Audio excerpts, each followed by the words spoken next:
తిరుపతి హతీం రామ్జీ మఠంలో జరుగుతున్న బర్జీ ఉత్సవంలో బీజేపీ అధ్యక్షులు రామచంద్రరావు పాల్గొన్నారు. తెలంగాణలో జరుగుతున్న బీసీ రిజర్వేషన్లకు సంపూర్ణ మద్దతు ప్రకటించినట్టు రామచంద్రరావు చెప్పారు. కాంగ్రెస్ బీఆర్ఎస్లు దోచుకునే పార్టీలు అవినీతి రహిత పార్టీ బీజేపీ మాత్రమే అని, జూబ్లీహిల్స్ ఉప ఎన్నికల్లో బీజేపీ గెలుస్తోందని చెప్పారు. రానున్న స్థానిక సంస్థల ఎన్నికల్లో సత్తా చాటి ప్రధాన ఎన్నికలకు సిద్ధం కానున్నామని బీజేపీ అధ్యక్షులు చెప్పారు. హతీం రామ్జీ మఠాన్ని ఆస్తిగా చూడొద్దు, హిందూ మతానికి సంస్కృతికి వారసత్వ సంపదగా గుర్తించి హిందూ సంస్థలు ఆస్తులను పరిరక్షించాలని రామచంద్రరావు కోరారు.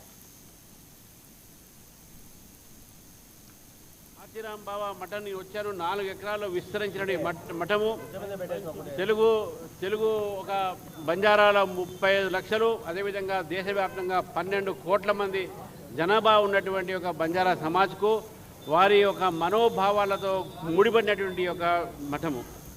ఈ మఠాన్ని కూలగొట్టడం కానీ దీన్ని ఆర్థికమైనటువంటిగా వాల్యూ చూడకూడదు, మూల్యం చూడకూడదు, దీన్ని ధార్మికమైనటువంటి మూలం చూడాలి అని చెప్పేసి భారతీయ జనతా పార్టీ భావిస్తూ ఉంది. కాబట్టి గత ప్రభుత్వం ఏం చేసినా ఈ ప్రభుత్వాన్ని కోరుతా ఉన్నాను, ఇవన్నీ హెరిటేజ్గా దీన్ని డిక్లేర్ చేసి ఈ యొక్క ప్రాపర్టీని కాపాడాల్సిన అవసరం ఉన్నది. ఇది మనోభావాలతో కడుబడి ఉండి ఇప్పటికే చాలా తండాలలో ఆంధ్రప్రదేశ్లో ముఖ్యంగా మతం మార్పిడి జరుగుతూ ఉన్నాయి. మళ్ళీ మత మార్పిడి ఆగాలన్నా, మన ఒక హిందూ మతం రక్షించాలన్నా, ధర్మాన్ని రక్షించాలన్నా ఈ రకమైనటువంటి ఒక మఠాన్ని కాపాడితేనే మన ధర్మాన్ని కాపాడడం అవుతాం. కాబట్టి నేను కూడా భారతీయ జనతా పార్టీ తరఫు నుంచి ప్రభుత్వాన్ని కోరుతాను. తెలంగాణలో లక్షలాది మంది బంజారాలు ఉన్నారు.